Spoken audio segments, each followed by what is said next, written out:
अरे नहीं नहीं नहीं नहीं, हम यहाँ सूप किचन नहीं चला रहे हैं। तुम्हें अभी जाना होगा। मैं तो प्रवचन के लिए आया हूँ मैडम, अगर आपको कोई दिक्कत नहीं तो। ये बड़ी परेशानी है, तुमसे बदबू आ रही है, तुम्हें अभी जाना होगा। क्या सब ठीक है यहाँ सैंड्रा? नहीं, सब ठीक नहीं है। वो बस यहाँ घुस आया और चर्च में बदबू फैला दी। मैं तो बस आपका उपदेश सुनने की उम्मीद कर रहा था रेवरेंड। ठीक है, जैसे मैं पोप हूँ। मुझे लगता है कि सबके लिए इसका हल निकाला जा सकता है। मुझे मत बताओ कि आप सच में इस नाटक पर यकीन कर रहे हो रेवरेंड। नाटक? बस 2 हफ्ते पहले ऑकरिज के पास वाली चर्च को कुछ गुंडों ने पूजा करने वालों का नाटक करके लूट लिया था। मैं कह रही हूँ ये बंदा सिर्फ मुसीबत है। मैं किसी को लूटने का इरादा नहीं रखता। हम सैंड्रा, इस आदमी को यहाँ रहने का उतना हक है जितना कि तुम्हें है। वाकई? क्या उसने चर्च की छत ठीक करने के लिए हजारों डॉलर दान किए? नहीं, पर ओ हाँ, वो मैं और मेरे दोस्त थे। ओह रुको, मुझे याद आया, वो हर साल क्रिसमस चर्च परेड ऑर्गेनाइज करने में मदद करता है। फिर से गलत, फिर से वो मैं ही। मुझे सैंड्रा मत कहो रेवरेंड। मैं एक यहाँ की रहने वाली हूँ जो खुशी से हर हफ्ते यहाँ दान देती हूँ, और उससे भी ज्यादा। और ये मैं इसलिए नहीं करती कि किसी बदबूदार सड़क पे रहने वाले के पास बैठ सकूं। अगर वो यहाँ रहता है तो मैं जा रही हूँ, और मैं गारंटी देती हूँ कि बाकी मेंबर भी मेरे पीछे आएंगे। कोई बात नहीं रेवरेंड, मेरा कोई परेशानी करने का इरादा नहीं था, मैं बस जा रहा हूँ। चलो जाओ। तुम्हें You लगता think है I कि could मैं वो उधार ले सकता borrow हूँ? this? मैं वादा करता हूँ कि मैं इसे वापस लाऊंगा। आगे बढ़ो। धन्यवाद रेवरेंड। तुम्हें पता है वो आखिर में उसे बेच देगा, है ना?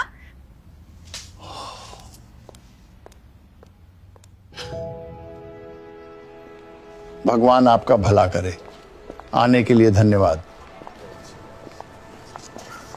थोड़े पैसे दे सकते हो? थोड़ा खाना दे सकते हो? नौकरी ढूंढ लो।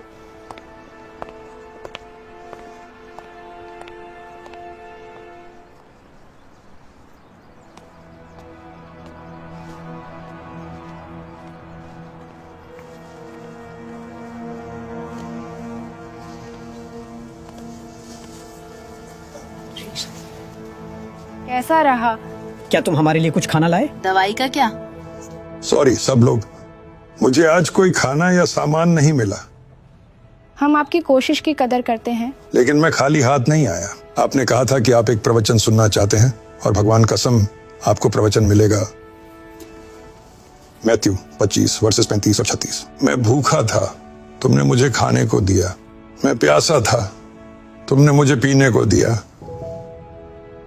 मैं अजनबी था, तुमने मुझे अपनाया। मुझे कपड़ों की जरूरत थी, तुमने मुझे कपड़े दिए।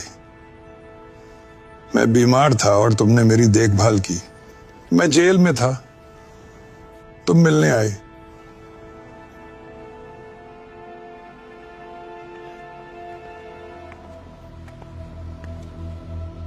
अच्छा लगा देखकर कि तुम अभी भी वो यूज कर रहे हो। सॉरी इसे इतना देर तक रखने के लिए। मेरा जल्द ही वापस करने का प्लान था। रख लो। मैं आज यहाँ इसलिए नहीं आया। अरे आप यहाँ क्यों आए हो? कल चर्च में मैंने चंदा इकट्ठा किया था और आप इसका यूज कर सकते हो। तुम्हें पता नहीं है कि इसका हमारे लिए क्या मतलब है? बहुत बढ़िया।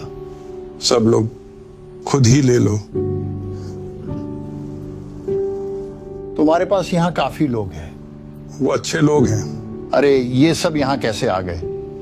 बहुत सारी वजह है। 3 साल पहले जिम की फैमिली का कार एक्सीडेंट में निधन हो गया था।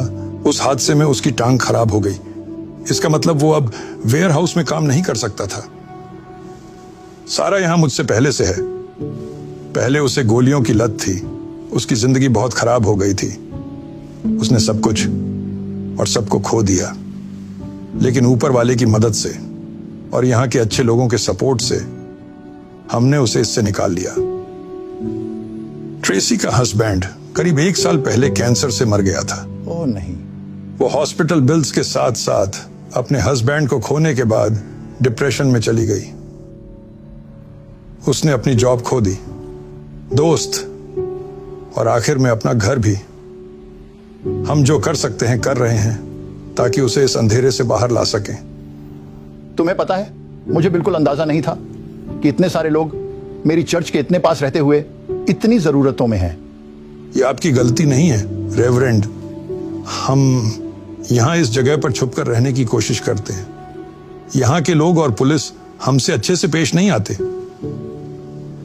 तुम्हें पता है, मेरे पास एक आइडिया है जो इसे ठीक कर सकता है। मुझे तुम्हारी मदद चाहिए।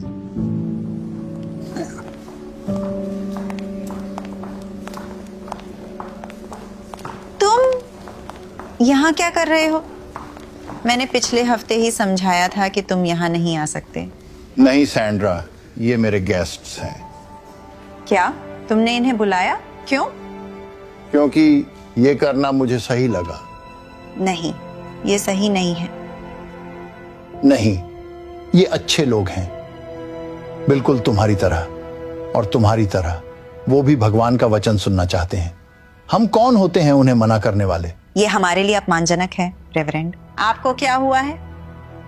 मेरे एक अच्छे दोस्त ने मुझे याद दिलाया। मैथ्यू 25:35 में लिखा है, उसने कहा, मैं भूखा था और तुमने मुझे खाना दिया, मैं प्यासा था और तुमने मुझे पानी पिलाया, मैं अजनबी था और तुमने मुझे अपनाया। और ये वर्ष जरूरतमंद अजनबियों के लिए करुणा के बारे में है। और मुझे पता है कि इस कम्युनिटी में करुणा है। पिछले हफ्ते ही मैंने आप सबसे कपड़े, खाना और मेडिकल सप्लाई डोनेट करने को कहा था, उन लोगों के लिए जो जरूरतमंद हैं। और आप सबने खुशी से दिया। तो जरा इधर उधर देखो, ये वो लोग हैं जिनकी मदद आपके दान ने की। लेकिन मैं पूछता हूं, क्या हमारी चैरिटी और गुडविल यही खत्म होनी चाहिए? हम लोगों को खाना खिलाते हैं और कपड़े दान कर सकते हैं, लेकिन अपने पैसे उनके साथ साझा नहीं कर सकते। बहुत टाइम से हमने अपने समुदाय के सदस्यों की पीड़ा को नजरअंदाज किया है। हमने उन्हें दूर कर दिया, परछाइयों में ढकेल दिया ताकि हम दिखावा कर सकें कि वो अस्तित्व में नहीं है। मैं कहता हूं, अब और नहीं।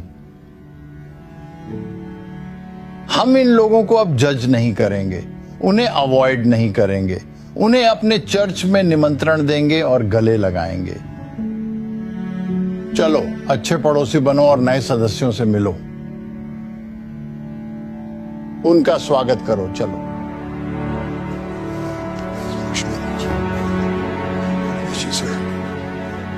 मैंने जैसा बिहेव किया उसके लिए मुझे प्लीज माफ कर दो भाई। तुम्हें शांति मिले। और तुम्हें भी। धन्यवाद।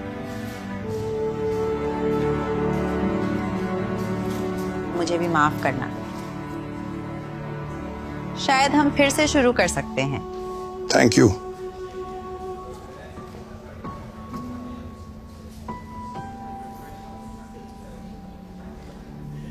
धन्यवाद रेवरेंड इसके लिए। नहीं, थैंक यू। किस लिए? मुझे याद दिलाने के लिए कि मैंने सबसे पहले पादरी क्यों बनने का फैसला किया था। लोगों की मदद करने के लिए, ना कि उनको जज करने के लिए।